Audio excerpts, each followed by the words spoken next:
Thank you very much once again, Andreas, for joining us today on CX Insider Pod. Who cares? I mean, which customer cares? The customer does really not care.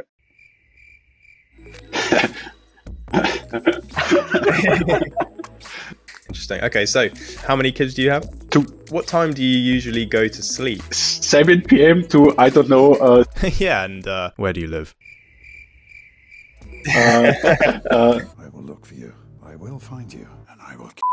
Hey everyone, welcome back to the CX Insider podcast. Today we speak to Andreas, Head of Digital Transformation for Porsche Holding, the retail division of Volkswagen and the largest car distributor in Europe.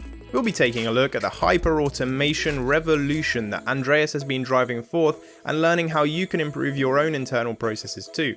Enjoy the conversation, and if you do, why not subscribe to our YouTube channel for CX Insider's best content. And by the way, this podcast is sponsored by ACF Technologies, global leaders in customer experience management solutions. Thank you very much once again, Andreas, for joining us today on CX Insider Podcast. To get started, would you like to tell us a bit about yourself, who you are, what you do? Yeah, sure. First of all, thanks for having me, and really happy to be part of the podcast, at least having one episode on this year. So yeah, I'm Andreas Schmelzer. I'm the head of digital transformations and services at Porsche Holding. What's my background? I just know process automation, and I'm doing this now for quite a while. Let's leave aside the years because I'm feeling even older. But before doing all the process automation part, so really it's about, from my point of view, hyper automation and getting as much as possible of the work jobs into the machine and not in front of the machine. That's my background. Before that, I've been pretty much into management accounting and finance processes. And so at some point, I think I conquered SAP, and at some point it just got bored. And that's since then I'm really into process automation. And Porsche Holding, just to maybe to clear this, we are not producing the cars. So sorry, we are basically we are the retailing part, meaning we're responsible for getting the cars out into the world with our dealers, but also the financial services kind of environment. Okay, great. So just as a first point for some of our viewers who may not be familiar with the term, could you start by defining what hyper automation actually is? At the very end, a combination depending on the use case of various technologies. From my point of view, the most important part about hyper-automation is really to combine the technologies depending on the use case, and not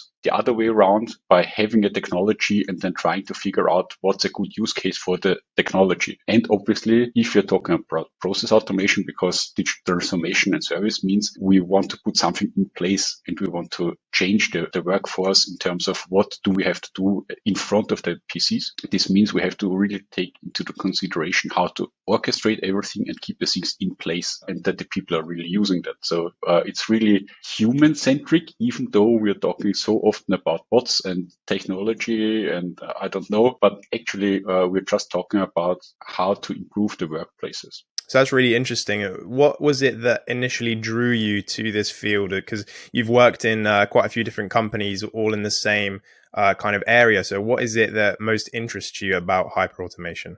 Hyper-automation, from my point of view, is really the possibility to ease the workforce in terms of putting the stupid things into the machine. And that's what driving me. I want to give the people quality time. My home turf is basically the hyper-automation part, by understanding the processes, the customer needs, the end results, and getting them done. And I'm really looking forward to that. People have as much time as possible to spend them either on high qualified tasks, for instance, or even better, family, friends, and maybe foes.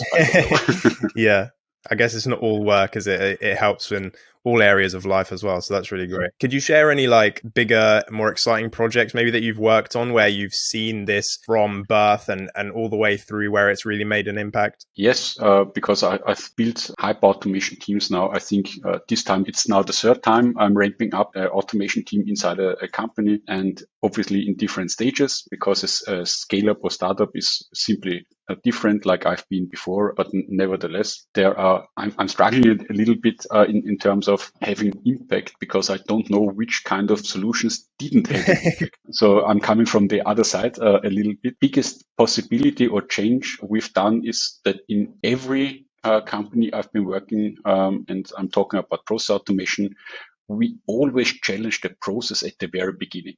So what is the job to be done? Is it really necessary in the future? Or is it just something we're doing today? And what is the end result?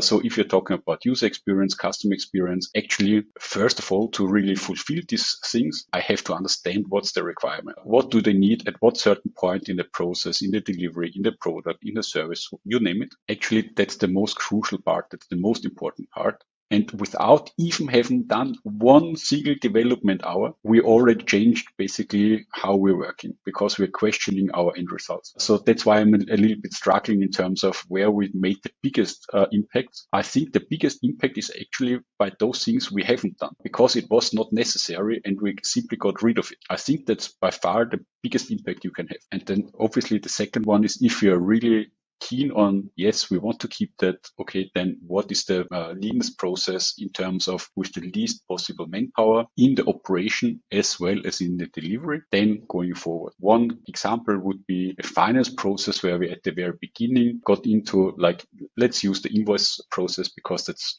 really easy in terms of everyone can rely on. At some point, everyone got an invoice and had to pay. Yeah. So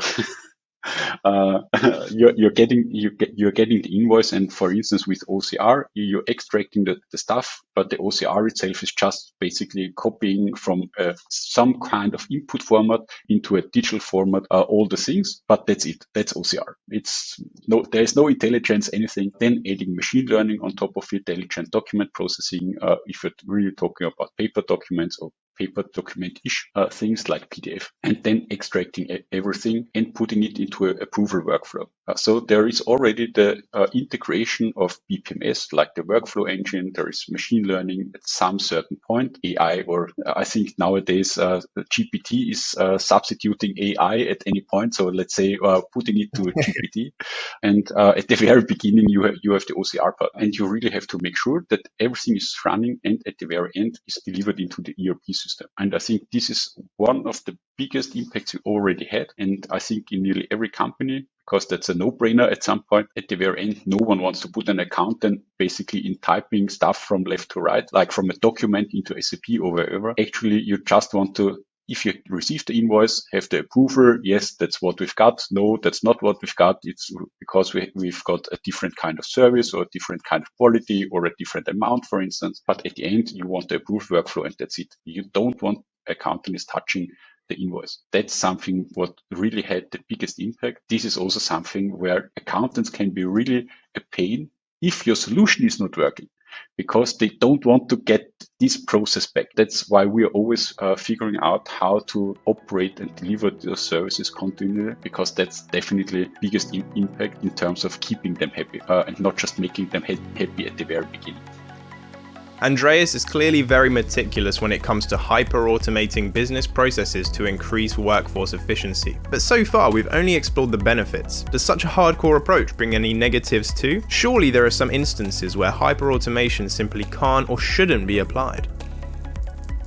Yes, for sure. Most of the time, this is happening if you're not taking resistance really serious, like in a workforce, because not everyone has my kind of approach to automation. There is also the opposite, where people are not really happy. I can't really persuade everyone into that's the best, but at least you can talk with them and putting the fear a little bit aside by telling them, let's put it the other way around. Automation is a necessity and not a cost reduction program. The reason behind, yes, at the very end, automation has to have an ROI and a positive impact on the company, but this does not mean a reduction in the workforce. Positive ROI is already there if the existing workforce can do better jobs, more reliable, and they are not leaving your company. There is already an extreme high ROI just by workforce not leaving, because you don't have to rehire, get the expertise to the workforce again, for instance. Automation is always there. But those are, so that's from my side, the very first beginning where it's not working. And also the pullback resistance is also coming if your automations are not working in a reliable way.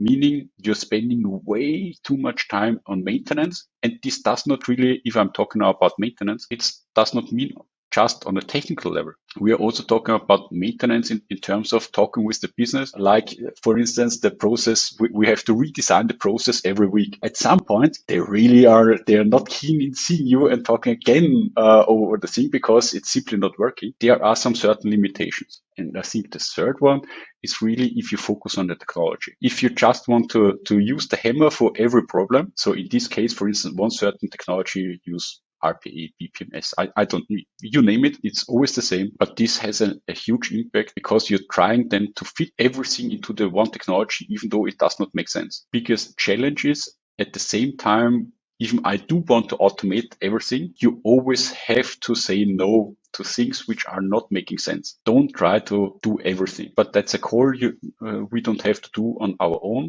That's also a call basically we have to do together with the business units in showing them what's the impact of doing this or what's the non-impact if you're doing stuff. For instance, yes, we could develop this and this costs the amount of X euro. Actually, you're getting yourself more troubles than a benefit, but we could do it. But at some point, they are also then saying, okay, this does not make sense, but it was great at least to challenge the status quo. And I think once again, the biggest impact on automation and all the stuff we're doing is actually by not doing the stuff.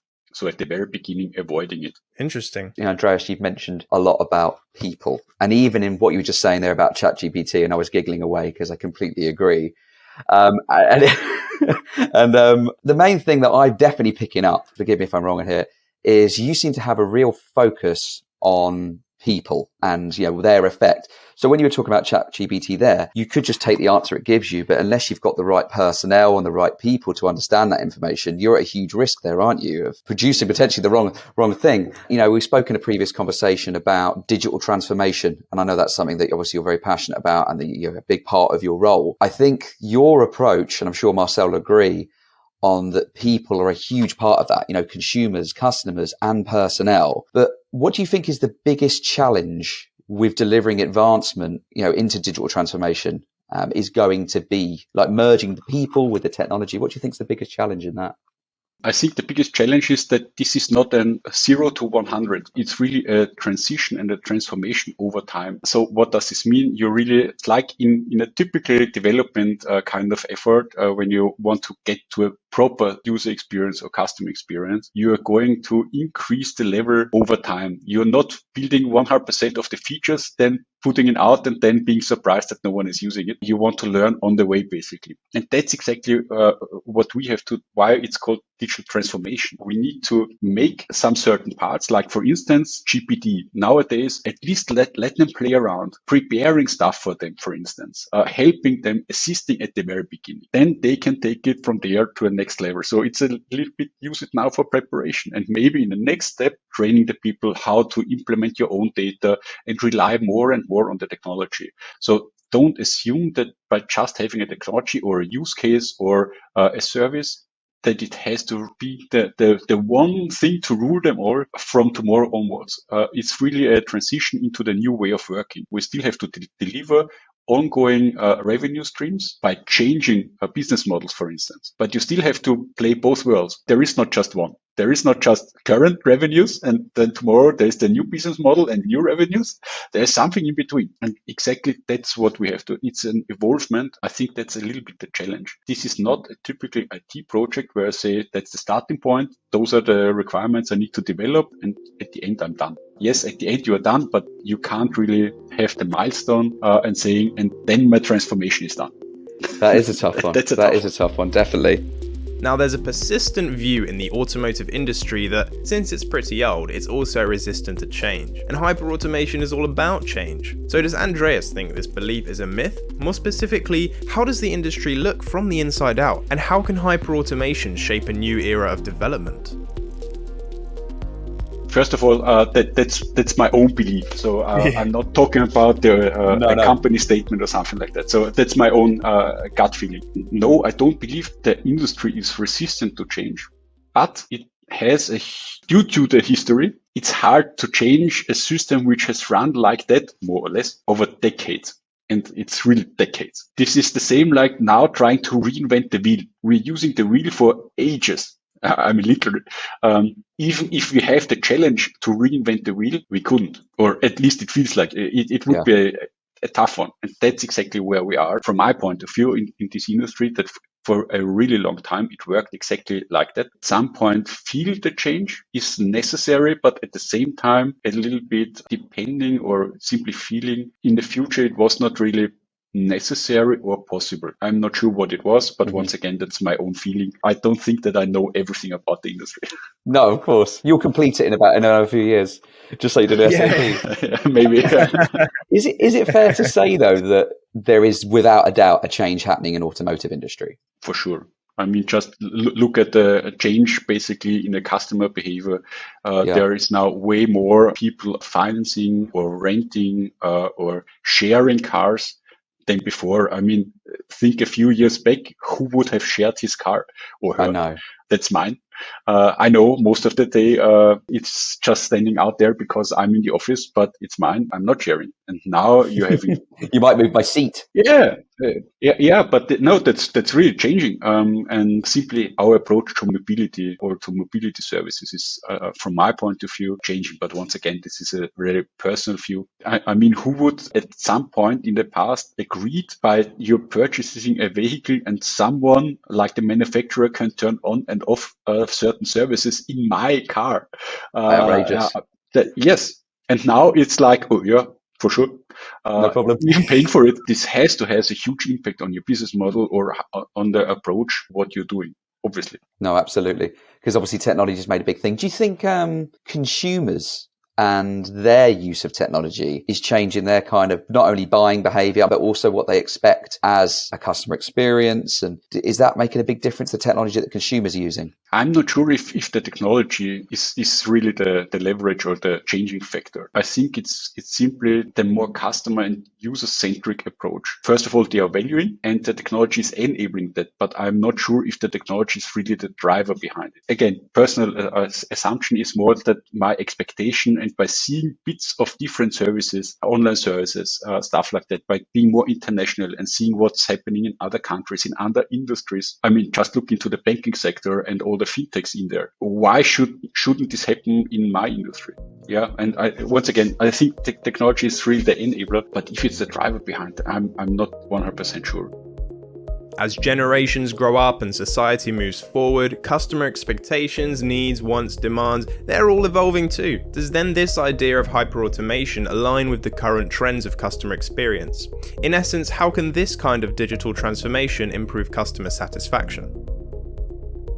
I think one of the biggest impacts which we have to take into consideration, and you can see this in many industries, but also process and service or basically everywhere, we have to take the consumer and the user experience way more into consideration. So having really the outside view on my services and not the inside. What does this mean? Who cares? I mean, which customer cares how many cost centers are touched by a certain business case, for instance?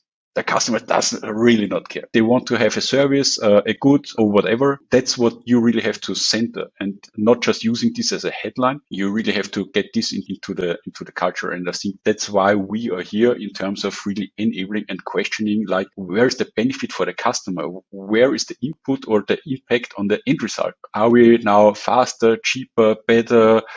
I don't.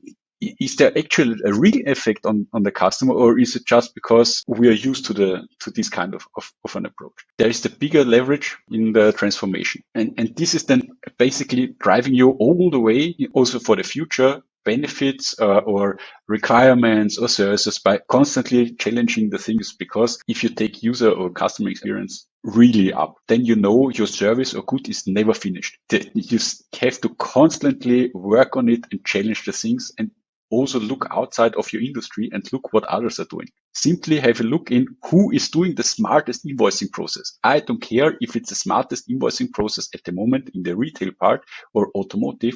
I care in where is the best thing. And that's something I want to apply. And I think that's something which is keeping you basically on top of by constantly challenging and changing yourself by closely listen to the customers and users. I think the challenge part is there to hear the right things from the user and customers. I'm not sure if I'm quoting correctly Steve Jobs, where he said, my customers don't even know what they're doing because otherwise I wouldn't have done the iPhone or iPod. I'm not 100% sure. Is the iPhone because it was not there beforehand. So how could they tell me that they want it? But for the constant change and for the further development of your services and goods and services, I think that's definitely a necessity. Just looking at what you do, Andreas, and the challenges that you must have.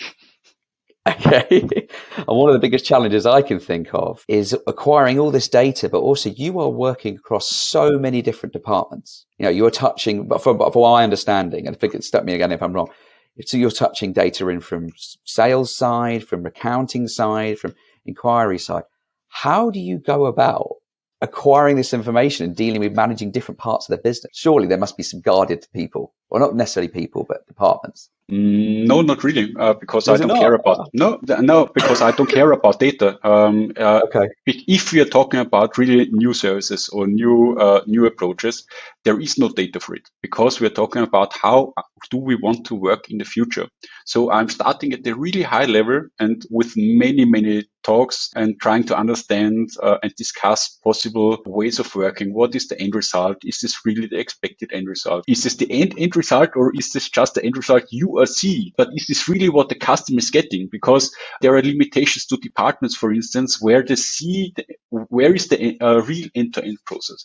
If we are talking about the future concept of things, there is not really much data you can already use. Yes, at some point, if you know where you want to go, then you can really zoom in on the existing data. Is it already supporting? Is it helping? Necessary to build a business case for it? At least there where I'm starting, there is no real data to base my decisions or the things on. So it's highly communicative, getting to the people, talking with them, and at the same time explaining and showcasing how technology could work. I'm not saying that I know your business process. This is how you have to use it, but I'm trying to at least find a use case close to them by just starting their ideas or a little jump start, at least that they can get to possible ideas to understand where could I use it. Because once again, we have to get the technology into the business areas and also understanding how or where can we apply it. And this is not written in the user manual. This is helping for developers. This is helping for actual users. But if someone is at the very beginning, not even knowing what the thing is about and where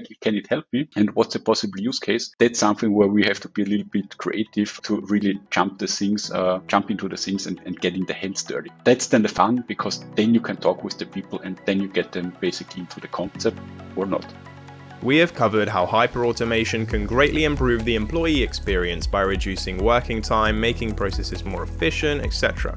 And that's all great, but it's largely involved in the internal side of things. But let's link it back to CX. What tangible real-world benefits can hyperautomation bring to customers' lives and therefore improve their experiences with your company? I think that we are starting with the customer experience in terms of end result, at least in our point of view. This does not necessarily mean always external customer. This could also be an internal one, but nevertheless, we always have to, first of all, figure out what is the end result? Is this the expected end result? And challenging this constantly. And with a hyper automation approach, it's really easy to redevelop stuff to make it more agile. I'm undervaluing hyper automation if I'm saying this has more like a pilot or mock-up-ish approach. But at the end, from my point of view, exactly that's it. If you're talking about all the stuff, low code, no code, AI, GPT, I don't know. Basically, those are technologies helping you in building stuff pretty fast. Not necessarily reliable, but fast. So you can give it a try and you can get through A/B testing then and stuff like that to understand I'm on the right track. Once you know it, then you can develop those things. It's really getting the customer feedback, also their expectations, and at the same time having the data, for instance, with A/B testing on processes or different workflows to understand, are they really using new features? Are they actually hitting a button without a function by showing you, look, there is no function right now, but it will be there soon, but at least you can count the clicks on the button. And then you see, would they really use the function before even building the function? Once again, I think from my point of view, hyper automation has exactly this kind of a playground approach. Again, I don't want to undervalue it. I think this is the best thing you can have. At the same time, that's a challenge for companies which rely on sustainable business processes. They are not really used to having this kind of a playing ground for processes. But I think this is one of the highest flexibilities and possibilities we're having here with various technologies. And at the same time, technologies are no limitation anymore. You can interface everything with everyone if you want to, and if you have the approval, but that's another point. Basically, there is no technical limitation. Great. So the sky's the limit. Yeah, if you can dream it, you can build it. There is really no, or I can't think of any use case I could not do within a hyper automation approach. This is a great way, at least, to pilot the stuff. And what is your vision, Andreas? That end goal. What is the future that you're trying to bring to life? To be honest, if I would say there is an end goal, I would be lying. It's really the big thing that I just want to free up as much unqualified working time by having quality time, because time is really one of the highest appreciated goods, but undervalued from my point of view. But this is what I'm really thinking about. This does not mean I want to get rid of all the workforce. That's absolutely not what I'm saying. But if you're talking about a vision or some possible end scenario, this is really it. So all stupid processes are really where they belong or where they should be running, and that's inside the machine and not in front. Great. That's a quote there. It is. Thank you for listening. We hope you enjoyed the episode, and if you did, why not subscribe to our YouTube channel for CX Insider's best content, with full-length videos, chapters, and even YouTube shorts. Also, be sure to like, share, and comment on the episode to keep the conversation going, or you can head over to cxinsider.com and join us there. We'd love to hear your thoughts, and if you want to be part of our growing community of thought leaders, then head over to LinkedIn and follow us at the CX Insider Podcast. Thanks again, I've been Marcel, and I will see you again in 2 weeks. For now though, enjoy these rapid-fire questions. By the way, this podcast has been brought to you by ACF Technologies, the global leader in customer experience management solutions. Could you share any stories about like a really awful experience that you have had as a customer interacting with a brand, something that really like pushed you away from a product or service or made you see things differently about customer experience? I went to a dealer and wanted to purchase something. I'm not going into detail. It was basically for a home wellness area. It was absolutely off because I told them what I want to do, and they basically sent me away and said, no one is doing that. And so actually, I really came there with a desire to buy and left with huge disappointment and just told them, you've wasted my and your time, because they even had me arrange a meeting or schedule a meeting with them on their side. And so I was really pissed. So that was the meeting. They made you schedule that just to tell you that they can't do it. Yeah, exactly. And even driving there. So it was a personal. So that was interesting. Okay. So Andreas, who is your biggest role model? To be honest, my kids, as stupid as this might sound, because I'm always getting raised eyebrows, how can your kids be a role model? But if you see kids growing up and basically when they're trying to learn to walk, they are failing basically a year and they're never giving up. There is no better role model, because just think about your own personal learnings or experience and how often you are refusing or nodding your head and saying, no, okay, it's not working. And then having kids basically failing a year and at the end, they're achieving what they want to do. That's why they are still my role models. That's great. How many kids do you have? Two, and how old are they? They are both 8 because twins, I'm highly efficient. They're very efficient, yeah. How do you hyper automate your parenting? I don't know. That's something I still have to figure out. If you do figure it out, please let me know, Andreas. What kind of music do you like listening to? Most of the time, indie. Yeah? Who are some of your favorite artists? Basically, really the whole genre. I really like that there are so many new bands I never heard about, and they are making great songs. And that's what I like about the genre. Always basically learning new bands, different way of music, even though they are still in the same genre. What time do you usually go to sleep? That's a tough one. It really highly depends on the workload and the kids. and there is a bandwidth of 7 p.m. to, I don't know, 3 a.m. So it's really... Okay. Probably better question is, what was it last night? Can you remember? Yeah, actually, that was 9 p.m., but I got up at 3. So 3? Oh, wow. Wow. Okay. Yeah, when do you usually get up then? depending on how long I have to make sport and when the first meeting is starting. So I'm always trying to make sports before the first business meeting. What do you like to do in the summertime? What is your favorite thing? Any outdoor activity that's possible. If it's kayak, if it's climbing, I don't really mind. And the more my kids are with me, the better.